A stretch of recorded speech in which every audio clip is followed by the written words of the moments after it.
Good morning. Yeah, good morning. Good morning. My name is Troy Duster. I'm Professor Emeritus of Sociology at UC Berkeley, and I've known Russ Ellis for 6 decades. He was a little knee-high to a grasshopper. Actually, he was a student at UCLA when we met. That was in 1957. And it's true what he says. I'm Russ Ellis, and I am Emeritus Professor of Architecture and Vice Chancellor of Undergraduate Affairs. I took the last train out. I took the last VERUP.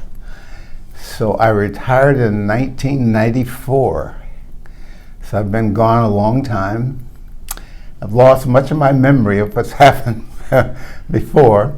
But meanwhile, this guy is, I have 2 very best friends, Troy Duster and Felton Henderson. I met Troy in 1957. I was a senior. I'm a year older than he is. I was a senior, and he was a new graduate student in sociology. And we've been tight ever since. I met Felton after I graduated at System Development Corporation. Felton is an old blue, actually. He graduated from Cal.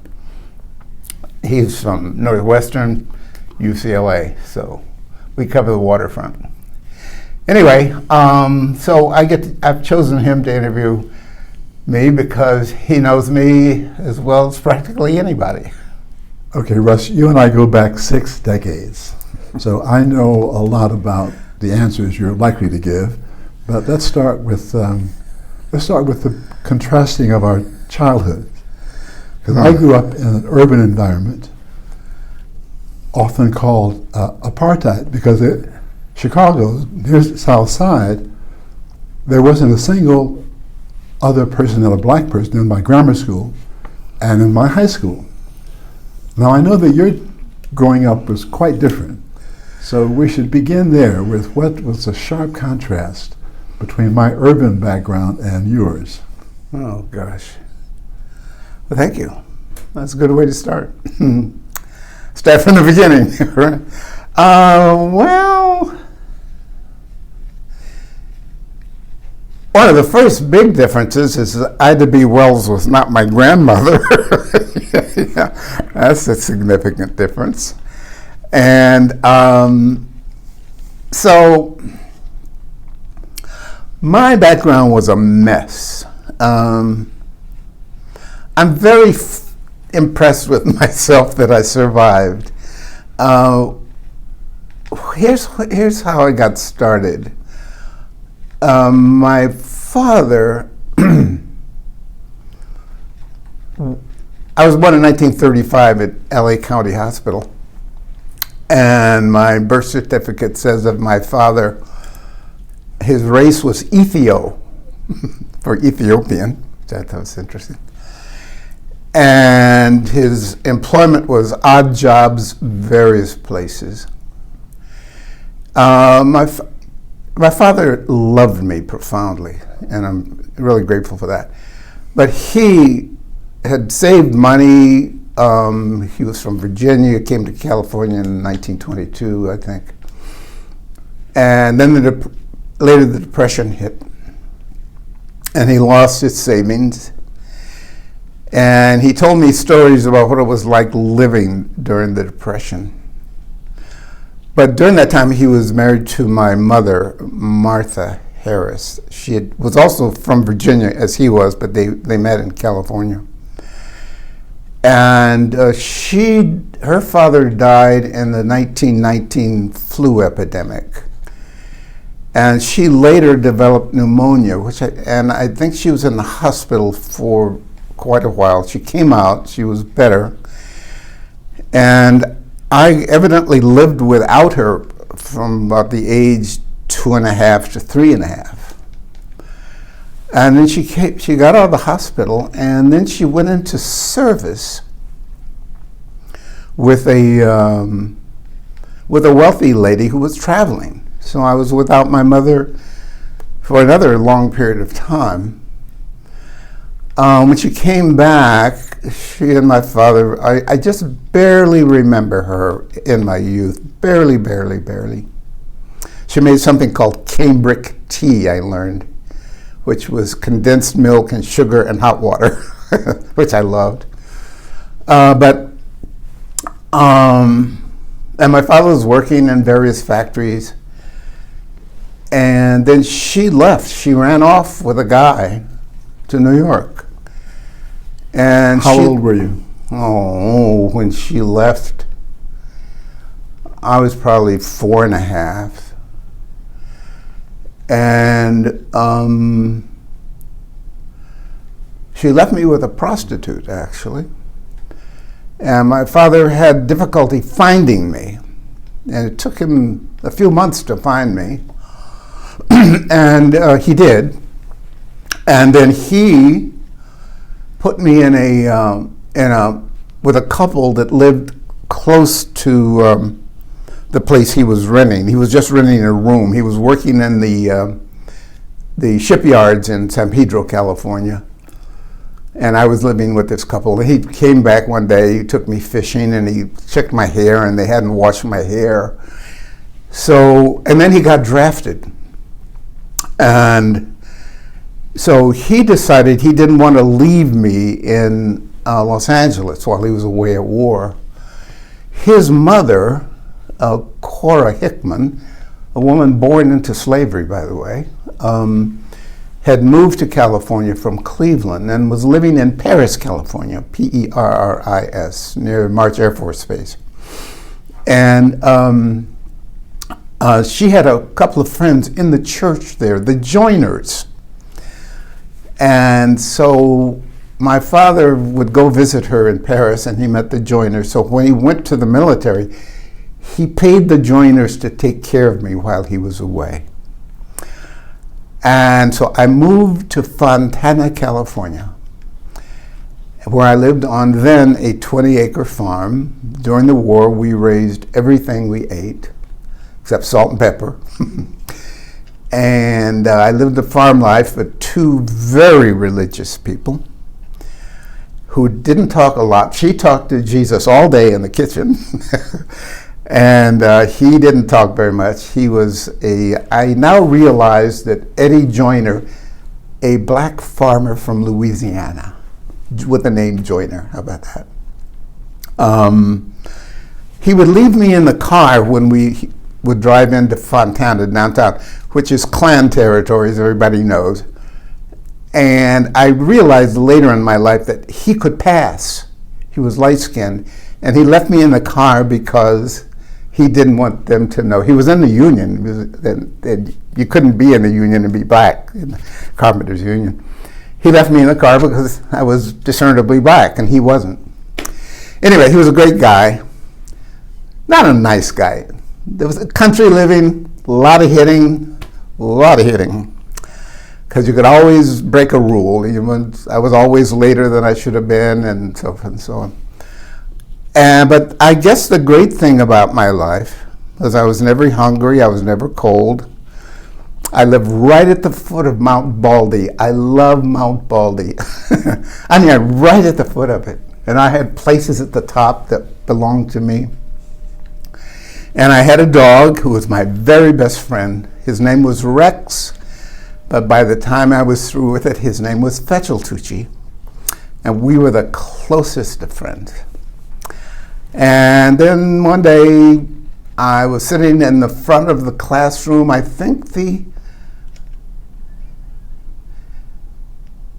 fifth grade at Etiwanda Elementary School, which is now close to what's called Rancho Cucamonga. It was a great school. I had a great time. I never went to segregated schools. Etiwanda had the Mexicanos from Chino, California, a lot of Italian farm workers because it was all orange groves and vineyards. And then Kaiser moved there because it was far enough from the coast. The Japanese fire bombs couldn't hit it. So it was really a dynamically mixed time. I had a great time at at Awanda. I think I got a good education too, but I was kept after school all the time because I talked all the time. They couldn't stop me from talking. And let me interrupt you there Okay. for a second. Your father was away at the war. Yeah. You were with your uncle for those years. Yeah. So talk a little bit about when your father returns. How old were you and what that situation was? Let's see. I must have been 35, 45. It's probably around 10. Because he spent a year in the Veterans Hospital after he came back from the war. Yeah, I was around 10.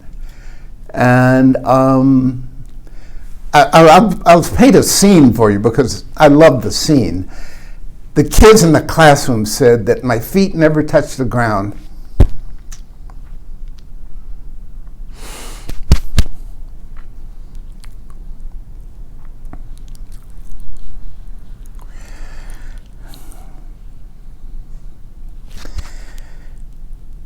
The teacher said, "Russ, your father's here."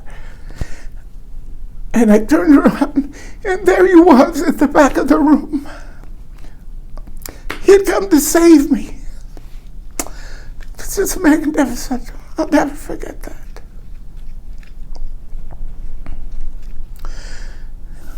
Let me say a few words about contrasting our high schools. As I said, when I was in high school, it was from an all-black area. There wasn't a single white person in the area. Yeah. And so as we compare our lives going into college, we come from very extraordinarily different backgrounds. Yeah. I come from an all-black scene in Chicago. Right. There you are coming from an integrated high school. Yeah. So I wanted you to say a little bit about that, and that's a gradual segue into your college years. Yeah, okay. Yeah. Well, Etowanda was very interesting because on the playground and in the classroom, the kids were self-segregated, but not entirely. I had one of my closest friends was a guy named Gianni Pizzuto. He was Italian. And the first girl I ever loved was Olivia. She was from Chino, and her friend Lupe came to me and said, "Olivia would like to play with you." And so I remember we swung each other in the playground, and I was just delighted that Olivia wanted to play with me. I had to pay for that because the Mexicano guys kind of beat me up later that day. Leave Olivia alone. Anyway, when I left Fontana, I went to live with my father and his new wife, my stepmother, Marjorie Ellis, who graduated from Hunter College in 1941 in biology. Hunter College, New York. In New York, I'm sorry, yeah, in New York. Very smart woman. I would not a relaxed person, but she was really on my side. And I went to a new, then it called it junior high school. It was called Enterprise. It's now called Interprison. And I was one of 13 black students. I wanted to go to Willowbrook, which was an all-black school. It was not legally segregated, but all my friends went to Willowbrook, and I was in a part of the area where I had to go to this new school. And did okay, was a jock. My life was about athletics.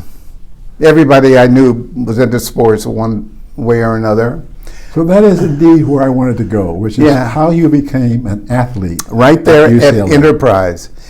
I didn't grow until my junior year in high school. I was always very small, but I was scrappy. I liked to mix it up. I liked to play with the big guys, rough games. I was terrible at basketball, good at football, and very fast. And then I got faster as I got older. And I went from Enterprise to Compton High School. Now, people don't know this, but in those days, Compton High School was only the last 2 years of high school, junior and senior year. And the junior high schools went from the 7th grade to the 10th grade. And there were about 8 of them surrounding Compton High School. And then all the graduates from those schools went to Compton. That's why Compton was a powerhouse athletically for so long. Anyway, in my junior year, let's see, what happened? My dad was a great baseball player. He was a barnstormer. He traveled the world at some point in his life doing pickup games for money. He said he was in Cuba and Argentina. He traveled around just playing baseball. And I wanted to be like my dad and play baseball. I hated baseball. I got hit in the head with the ball. You ever been hit in the head with a baseball? That's not anything you want. I got hit in the mouth with a baseball. I was no good at baseball. And I decided, I was in the middle of the street, and I said, I'm not going out for baseball. I went out for cross country, and I turned out to be pretty good. Cross country is 4 miles uphill and down dale. And we took first in the CIF, the California Intercollegiate Federation. And I was 8th, which scored a lot of points. And I realized I could run distances, and that was cool.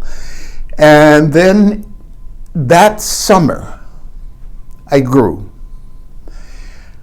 And it was almost like shedding skin. I felt like a snake. Really, I got a new skin maybe a couple of times that summer as I just grew and grew, and I got faster.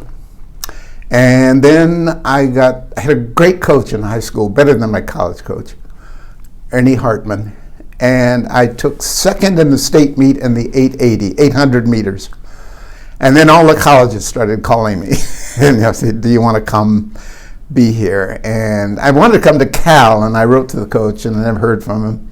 But UCLA was really on me a lot to come. So I went to UCLA.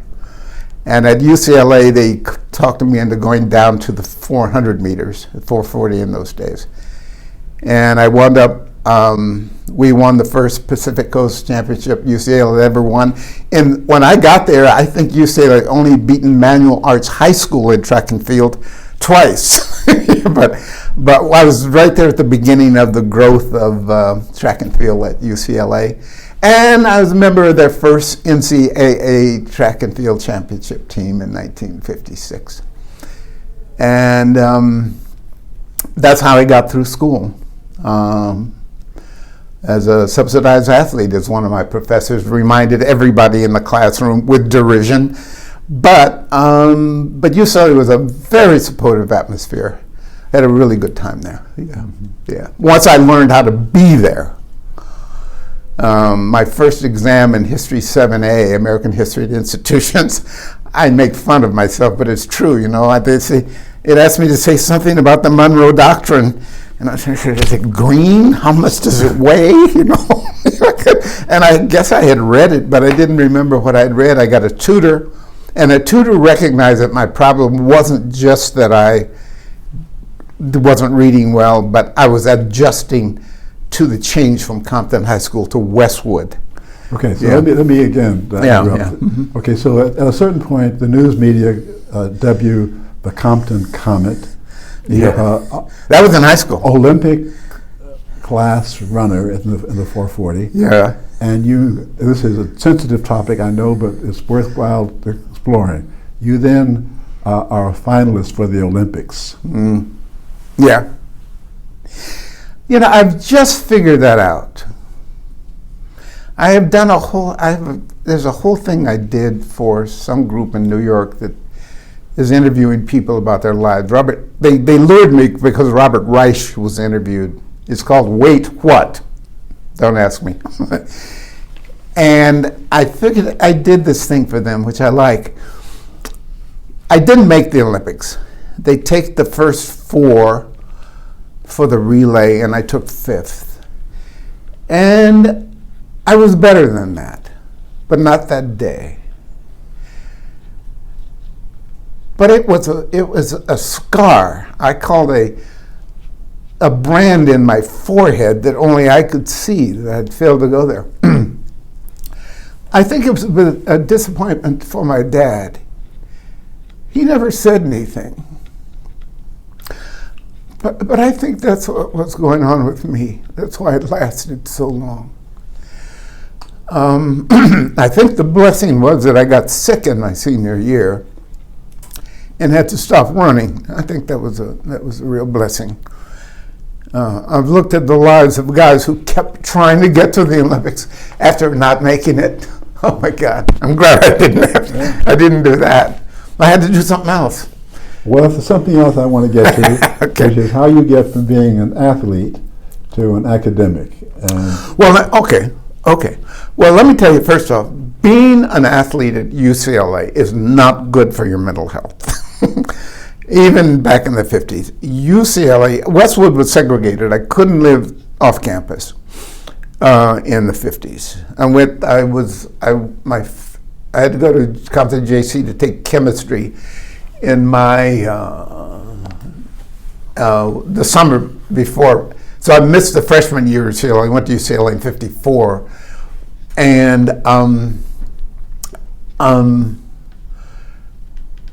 what was your question again? it's the transition from or athlete to academic. I see. Yeah. I'm just going to tell you that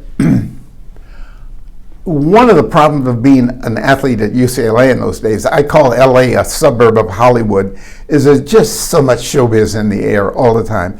And I'd walk across campus, and if I'd done well, everybody, hey, Russ, and everybody loves you all the time. It's just fantastic. And I became a phony.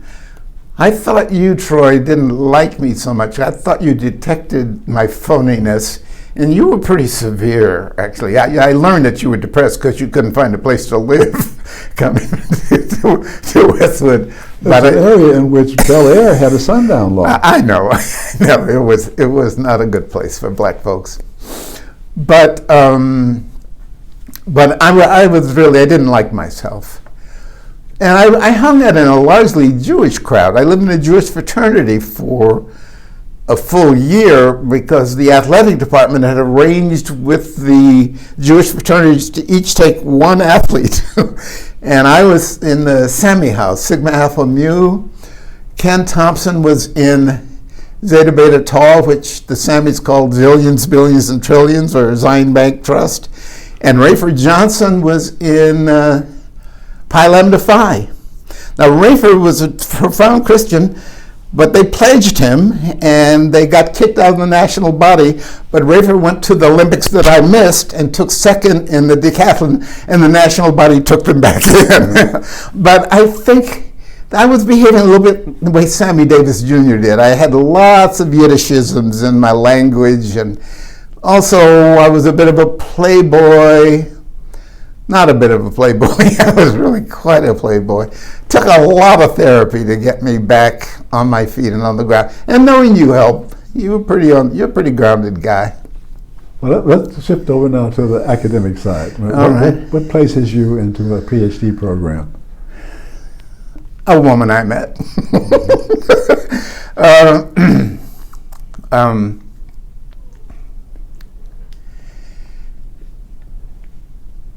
I was working at SDC, System Development Corporation, where I met Felton, and that was kind of intellectual. It was kind of the practical arm of RAND Corporation.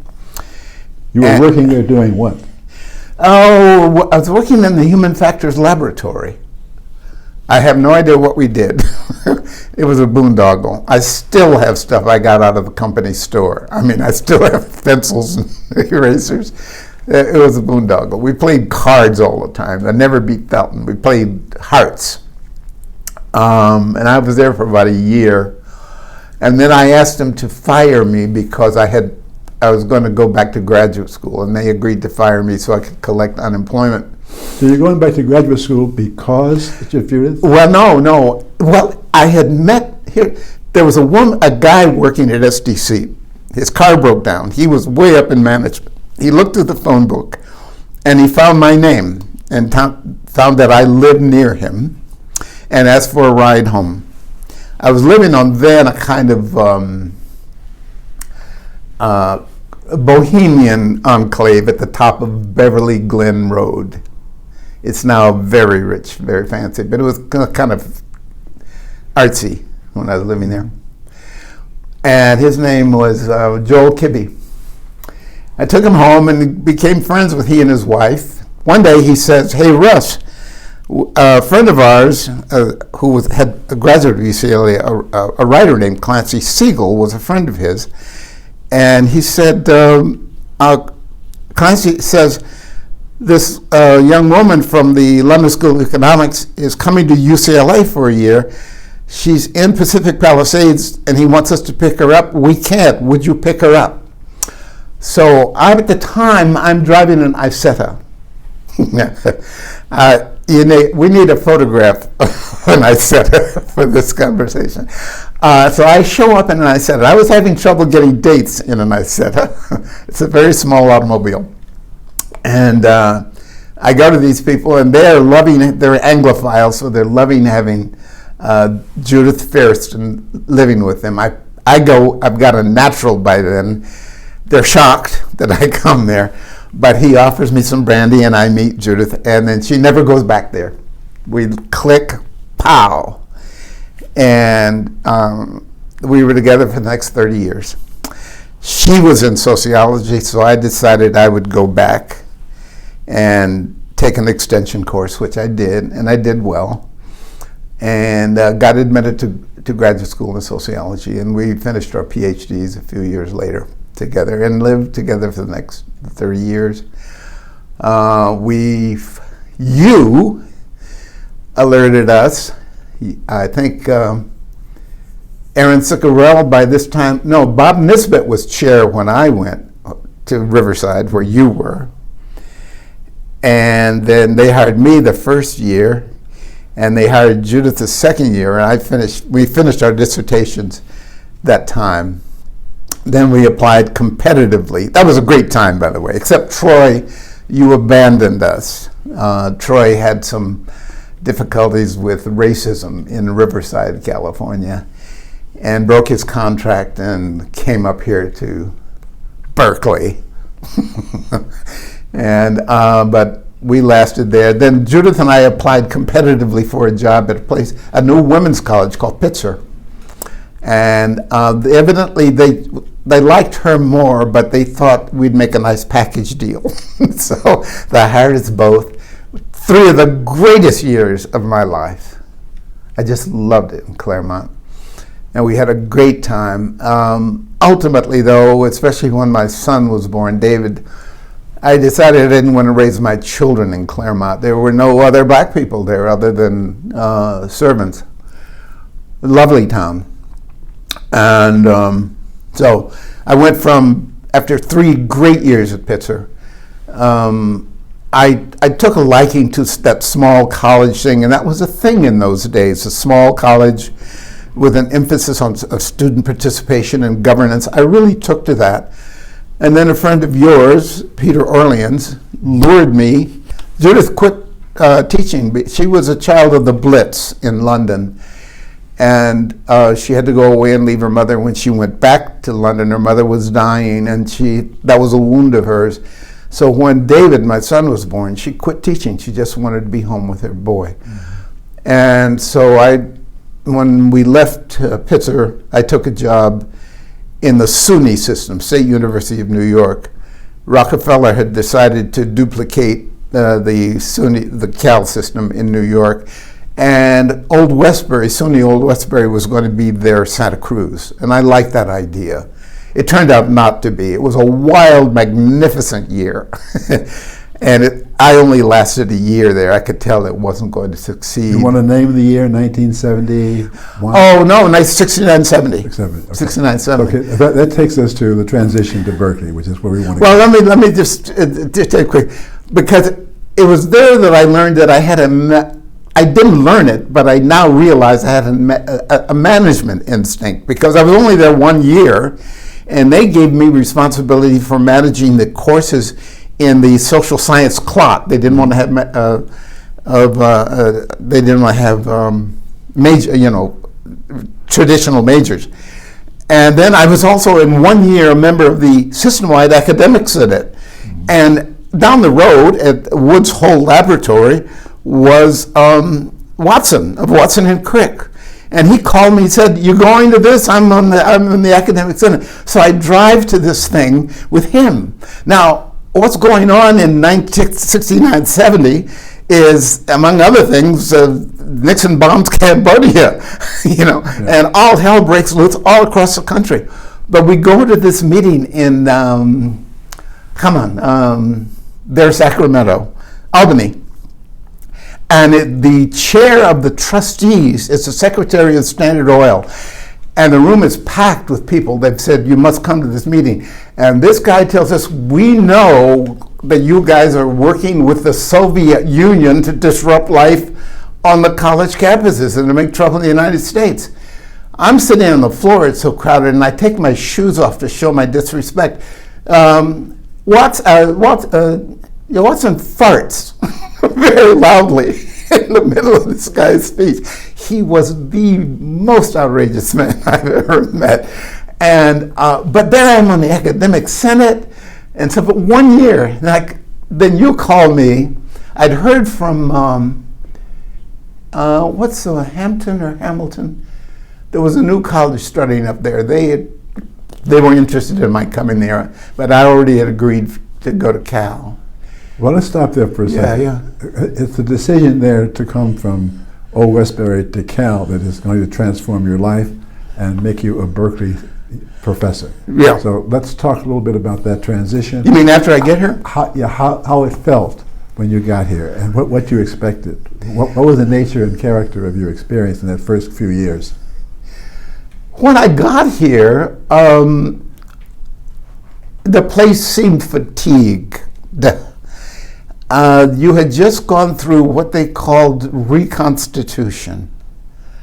We had it at Old Westbury too. They, taking over the camp. Never mind the fidelity to departments and so forth. We give the keys to the place to outsiders who come in and teach real courses about real life and so forth. So when I entered Worcester Hall, it was well used during those protests and all that time. It took years to get all the keys back and to get the locks changed. But it was very fatigued.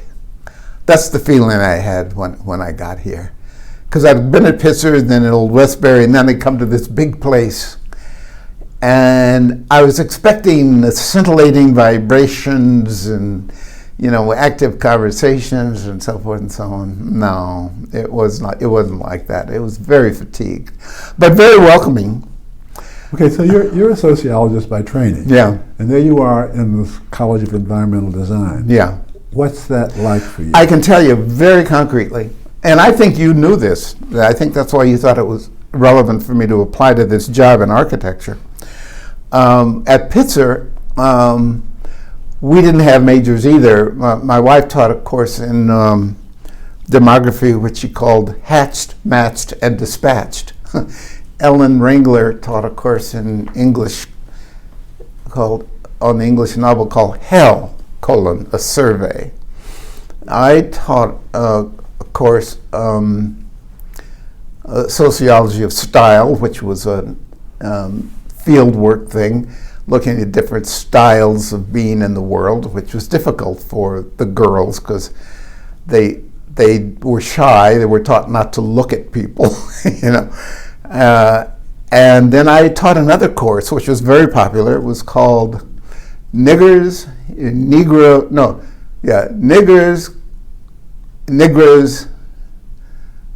Colored Folks, Negroes, Black Men.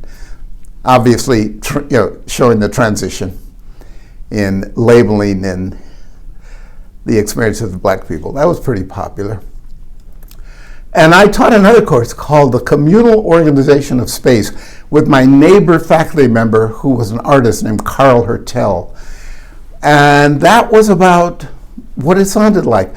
What happens when people come together to try to make a space that works for them? The project was a complete failure, but the class was a total success. And it really stood out like a bright light on my resume when I applied here. And I talked about it at my interview too when I came here in some detail. And I also talked a lot about my life on the farm and how Uncle Eddie managed his 20 acres better than the hippie friends of mine who had this commune up in Wairika could manage their 80 acres. They damn near starved to death their first winter because they didn't know how to manage a farm and food. And Uncle Eddie would get in the pen with a boar and guide the boar's penis into the sow to guarantee that there would be pigs the next year, And I drew that contrast and so forth and so on. And Bill Wheaton, who was the dean at that time, he wasn't so sure.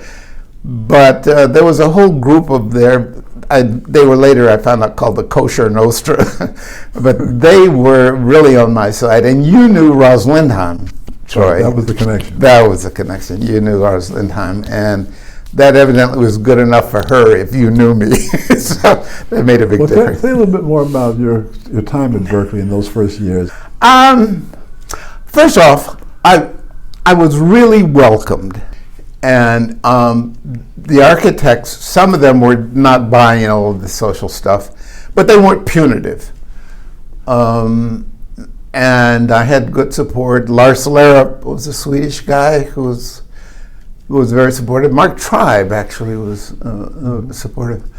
And in those days, you'd mill around and decide who you're going to go to lunch with. And you'd wander over to the faculty club, which was close. And I got into that habit. And one day I hooked up with Lars and we went over and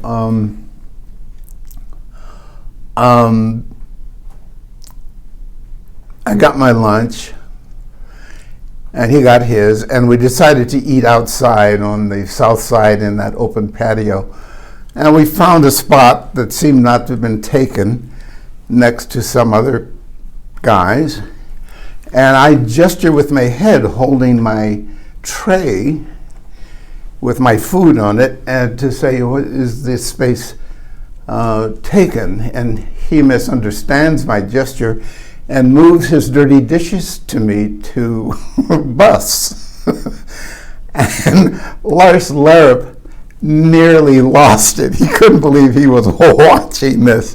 It didn't happen often, but when I first got here, there weren't that many black folks here, so there were those kinds of episodes that did take place where I was confused as the health. With some information. In 1968-69, there were 1,350 faculty members, of whom 6 were African American. Yeah, I remember we had decided that the Lord had decreed that there could only be no more than 10. Right, which is a good segue into your decision-making process about how and when you moved from faculty to administrator, at least in the first year when you became faculty assistant for affirmative action. Oh, yeah. Well, my department was going, we had done very well. We had 2 women full professors. Ken Simmons was a black member, a tenured black member of the faculty.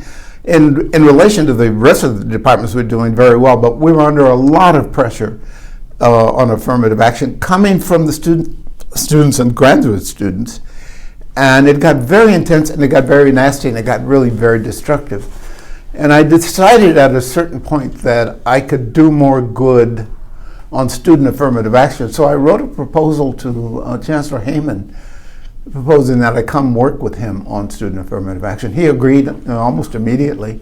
Well, there was a position called faculty assistant for affirmative action. Well, that was something that the black faculty, we were a caucus and you were part of it. It was the tenured black faculty members. And that was created by Mike Heyman because the Department of Labor was going to sue because we did not have enough minorities to go with the Department of Labor contract. And so Mike Heyman created that position. That was a faculty created position. The one I went into with Mike was one that I just invented, and for the first year I worked with him in that position. Then he created the Vice Chancellorship for Undergraduate Affairs and put Mac Letch into that position. So that was a faculty occupied position. And then there was palace intrigue. I will not tell stories. And Mac lost out in that. And his position was empty for a while. Bill Banks, I think, occupied it for a short while. Could you describe the position? What was the responsibility of the position? Let's see.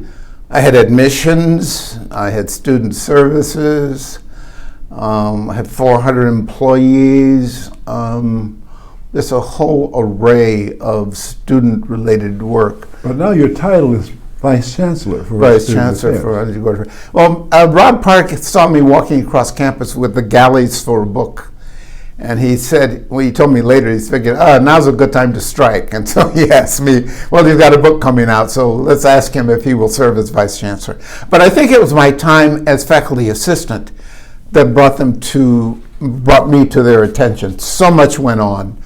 Anti-apartheid stuff, which you were a part of, and I was very much involved with Harry Chrysler. You were advising the student who was leading the anti-apartheid demonstrations. My colleague Ken Simmons was the head of the faculty group on anti-apartheid group, and we worked backstage to arrange a meeting between the regents and the campus. Harry Chrysler and I did. We had a different group of protesters every day on Biko Steps. People remember Biko Steps. And I think it was in that era that they took the measure of me, and so later on they invited me to be the Vice Chancellor. They thought I was relevant to the position. And I think they were right. My son, I was worried about leaving the department and my mobility, and my son, who I think was 16 or 17 at the time, said, "Oh, you're just worried that you're not going to be able to get back to your department and do your work." He was absolutely right, but I took the job anyway, and it was the best job I ever had. I slept 3.5 hours a night. I had a great staff, and it was I had all kinds of issues. You remember the naked guy and this, that, and the other. It was just all over the place. It was the most interesting job. And I worked under Heyman, then under Chen, which is completely different experiences. Say a little bit more about that. How you as Vice Chancellor? Mike Heyman, the Chancellor's cabinet would meet, and I think it was probably 12 to 15 people. And it was kind of open. And you could say something critical of Mike, and Mike would say "Screw you, Ellis, we're going to do this anyway, and I know what you're saying, but I don't care." With Chen, real tight. You did not counter him in public. It was very tight. He was a good guy. I liked him a lot. He's a Chinese national. Yes, he was the son of Chiang Kai-shek's banker. Indeed. From Wuhan, and they fled to Taipei, and he was the enemy of the running dogs of capitalism, and he went to the People's Republic of China, and I asked him, wait a minute, how is this okay, given who you were? He said, I'm Chancellor at Berkeley. He said, that overwhelms everything. That was not a strong tradition of a dialogue between people. It was like, certain people have power. Yeah, that's right. That's right. Yeah. Well, let's turn to some of your accomplishments. So, things that you're most proud of about being either a faculty or administrator.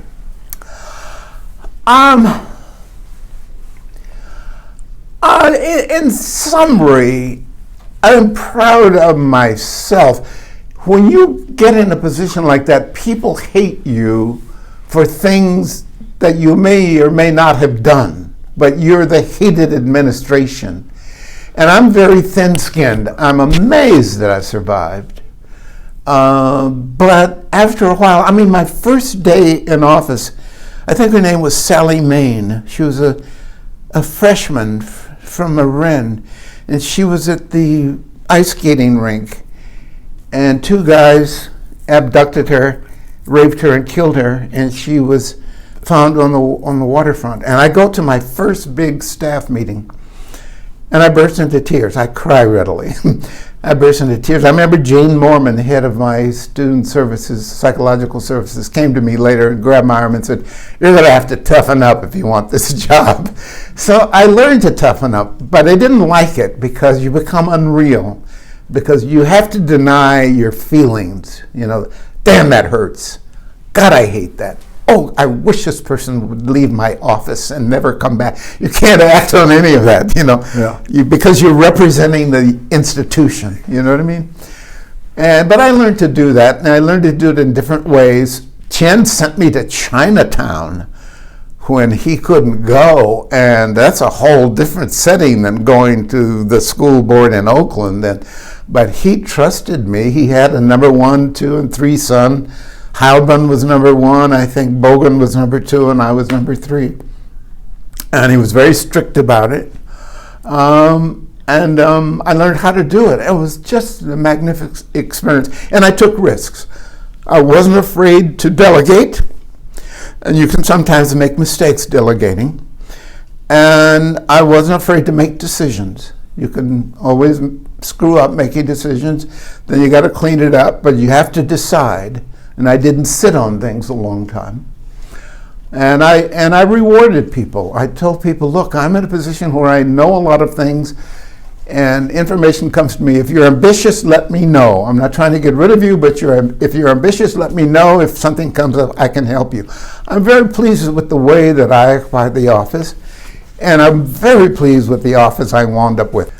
So are there any things in that period where you think in terms of your legacy or your contributions or issues which are problematic that you wish you'd done differently?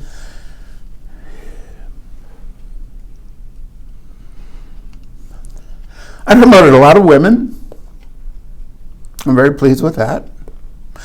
And word got out that I was favorable to that, and people took advantage of it, and it worked. I'm very pleased with that.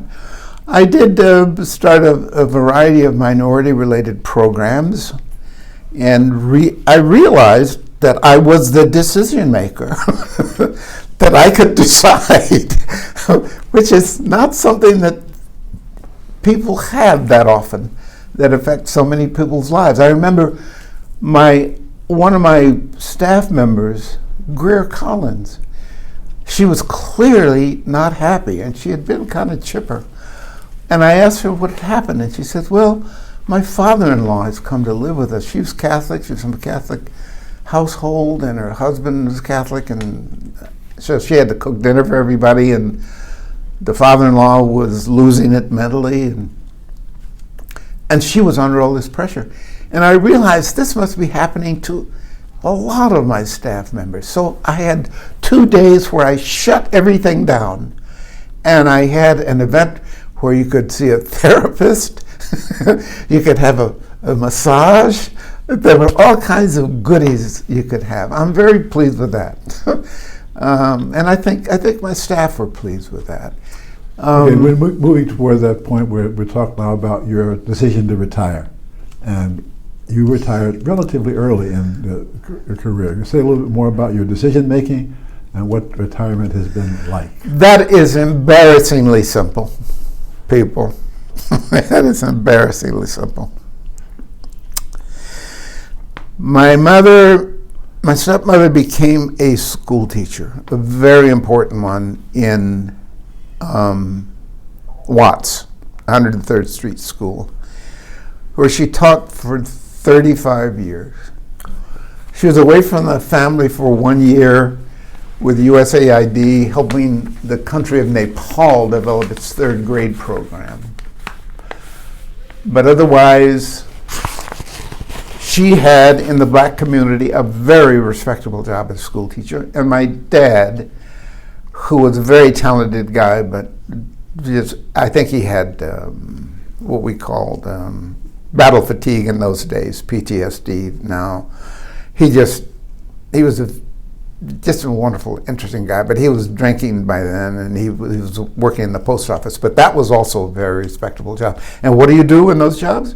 You keep your nose clean, you do a good job, and when the package comes, your retirement package comes, you take it. And that's the attitude I had. And it was trifecta for me. I took the last very early retirement something program. I forget what the I stands for. And it was just too good. And I decided to retire. I was only 59. And Tien had sued to try to keep the Berkeley faculty for having too many years to play with.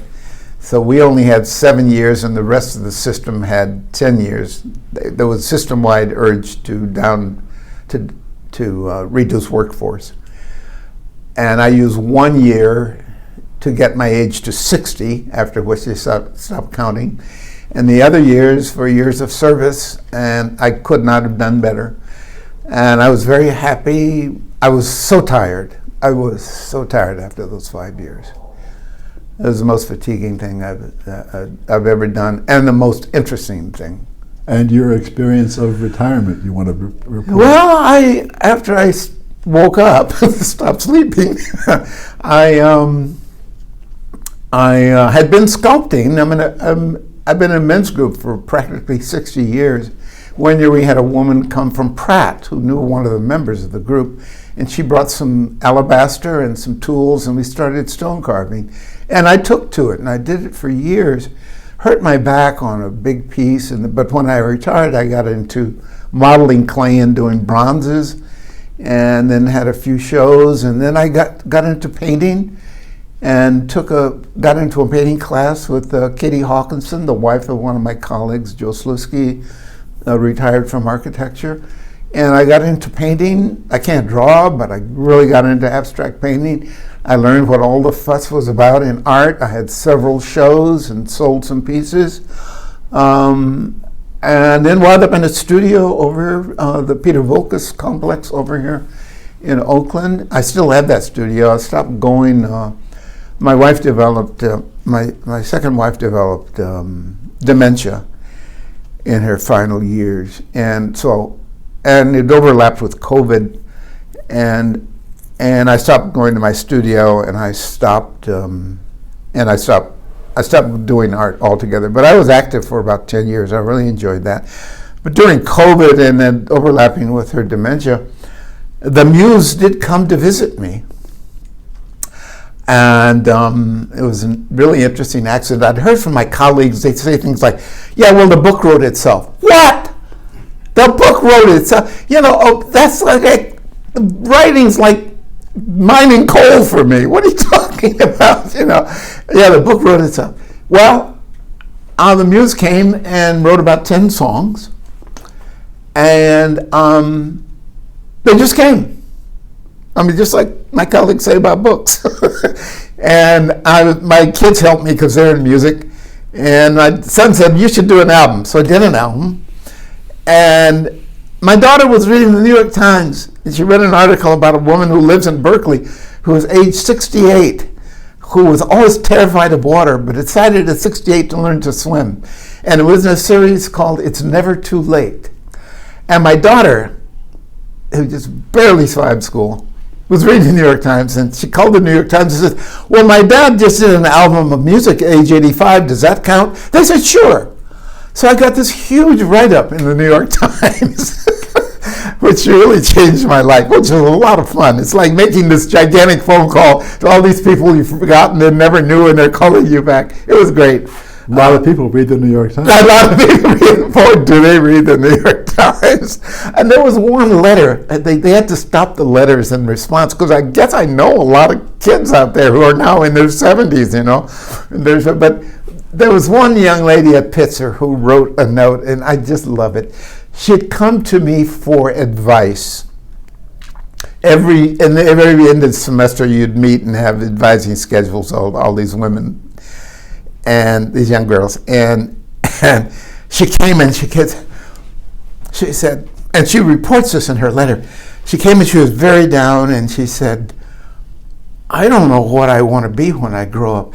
And I said, well, neither do I.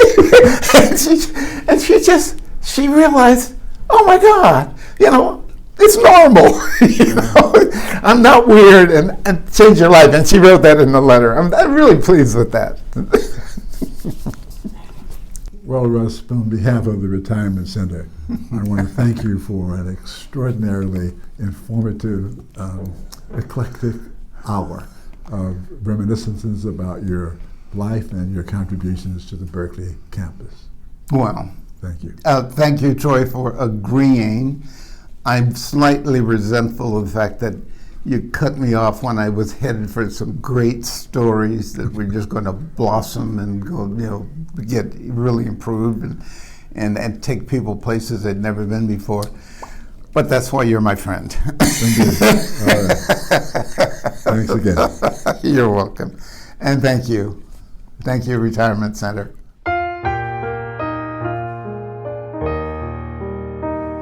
We watch the birds together. We watch the squirrels at play. We watch the black crow family confront the raucous jay. We have our same old breakfasts and then begin our day. We putter in our gardens and watch the clouds hold sway.